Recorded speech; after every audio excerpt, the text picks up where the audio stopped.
ఎంతమందికి క్యాటరింగ్? 500 మందికా?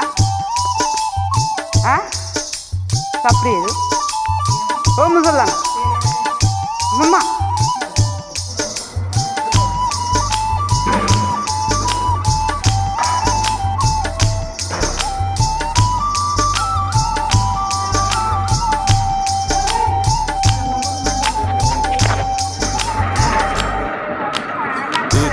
சிரித்தவளே என்ன குங்குமத்தை கரைச்சவளே நெஞ்சில் மஞ்சள் தைச்சு கூடி கையில் என்ன கொஞ்சம் பூசு தாயே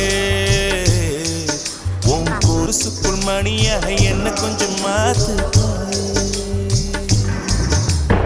உருக்கு சிரித்தவளே என்ன குங்குமத்தை கரைச்சவளே நெஞ்சில் மஞ்சள் தைச்சு கூடி கையில் என்ன கொஞ்சம் பூசு தாயே